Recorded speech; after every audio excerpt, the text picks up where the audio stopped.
Hello everyone, this is Ben from the chair. This is my spoiler review for Fast and Furious 9. Now I know this is going to go up before I bring out episode 4, film 4 of the Fast and Furious franchise, but this needed to go out, I believe. Did I enjoy the movie? Yes, but does it have holes? Oh, you bet it does. This is a franchise about family, right? About family. Everything's about family. Family. I believe in family. Let's do this about. So why in 20 years, in 9 movies, have we not heard about Dom's brother? Why in the first movie does he tell Brian that this racing driver killed his dad, and then obviously it wasn't. It was because something that Dom's brother did. I mean, why? I mean, I know you can't look ahead to 20 years to think, oh, we're going to do a Fast 9, but don't don't insult the cinema goers' intelligence with this. So people like us who are watching the video and people like me who are filming the video for you are going to go back and rewatch all of the Fast and Furious films and then think, well, that's weird. I mean, why do that? I mean, I know they're trying to build out the universe, but it's gone from it's just weird, and also how they bring Han back into it by using Mr. Nobody, saying, "Oh, I just used a magic trick." It's not my best one, but I can't think of a real reason, so we're just going to use Mr. Nobody and use him as a magic trick. Well, that solves that then, doesn't it? I mean, it just that just solves that then. I mean, not only have you hoodwinked Sean Boswell and Vin Diesel, but you've hoodwinked a killer in Deckard Shaw. It's just like, why? It's very strange.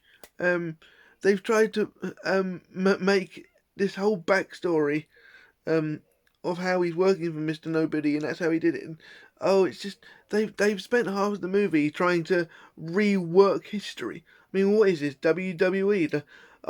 Let's just insult our intelligence and forget about it. No, you can't. I mean, and some of the stunts. I mean, the car going through an entire building sideways with this magnet and then landing specifically in the van. I mean, my God.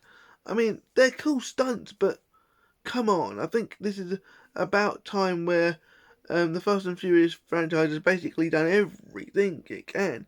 It's gone from a car racing franchise to an action hero franchise. I mean, this is just. I love the Fast and Furious movies. I love the fact that you can leave your feelings at the door and your brain at the door and just popcorn it. But it comes to a point where you just think, well, that's enough now. We've had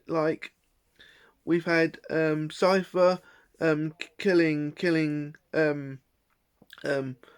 Dom's other half when he got with after Letty supposedly died in 4, and then you've got like Mia was pregnant in 6, and Brian had kids in 7, and you're just moving the goalposts along and trying to make it relevant. Whereas I think it's gone too far. But you're bringing in a brother that you've never mentioned before. I mean, and there's a big event in your life that you've never mentioned before to only Letty, and you don't tell people that you care about. I mean, he tells Brian in the first movie, just don't insult people's intelligence. I mean, I am glad you managed to get John Cena in to play Dom's brother, considering his facial expressions are as motionless and as feelingless as Vin Diesel's. So I do praise the casting here, and I do like the casting of the young Dom and Jacob in the flashbacks. But I just feel like they've done everything they can, and I won't say scraping the barrel, but I think people are starting to roll their eyes and go, oh no. I mean, it's just, and having Tyrese Gibson breaking the fourth wall, going, no one's going to believe we've gone into space, isn't good enough. I mean, it was funny, yes, but come on. I I enjoyed the movie for what it was, but being a reviewer, I couldn't help but pick holes in it. I don't want to pick holes in films, but This is glaring now. Every film there's a different family member. 8 was Cypher killing Dom's other half. Then 6 Mia was pregnant. 7 Mia was pregnant, and Brian had to decide whether he wanted his old life or this new one. And it's just, and now in this one, Letty's having the same problem. Does she want the old life or does she want this new one with baby Brian? It's that it's just it's finished. I know there's going to be Fast 10 and Fast 10 Part 1 and Fast 10 Part 2, but I think this is it now. I mean, the scene I did like is the end scene, and you know what I mean if you've seen it. I just don't know. I just don't know why they did it. Why can't you just, I don't know, create another story? You know, why is it like this?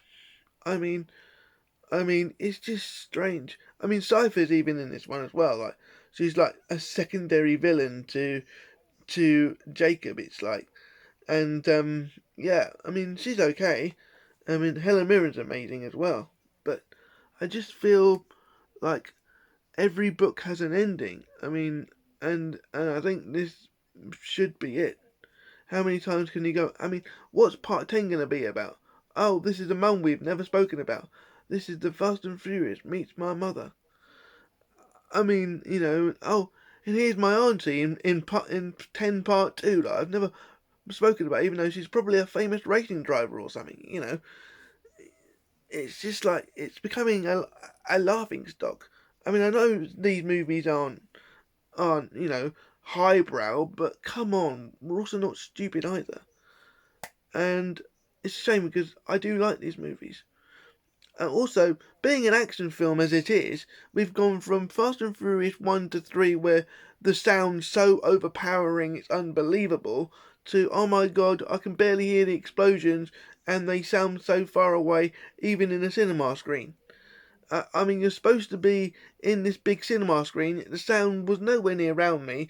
It was basically in the front two speakers and maybe a bit in the side, but not very much. So you've gone from blaring music and barely hearing the dialogue to everything being quiet, apart from the voices. It's really strange. I think it's because they've gone to an action type thing and you can't have a bang, bang, bang, bang, bang every 5 minutes. But it's gone from one extreme to the other, like the movies have. And that's the problem. It's gone from one extreme to the other, and they tried to reinvent themselves, and it worked for 5 and 6, I think. But 7, 8, and now 9 have just become a laughing stock, I think. I think they should have ended it after 7. After what happened to Paul Walker, I think they should have ended it. Because that would have been a perfect way to go, right, that's it. We've wrapped everything up. We've you could have had Letty's now pregnant and we're gonna call it Brian. You could have had that as an end scene, and then we could have all gone home happy. To have 8 and 9 as well. I mean, I know they did finally bring a baby into it and call it Brian, but you didn't need a whole movie for that. You could have just had an end scene in 7 going, Letty's now pregnant and they called it Brian, and that's the end of the story. But no, we had to go on and on and on and on. And I think when you get to part 2 of 10, I think we're going to go, well, as good as it may be, we've seen it all before, we've done it all before, thanks for coming by. And a movie franchise that has gone from one thing to another deserves more, and I think it should have ended after 7. So anyway, that's been my review of Fast and Furious 9. Please like, comment, subscribe, and I'll see you guys on the next video. Bye.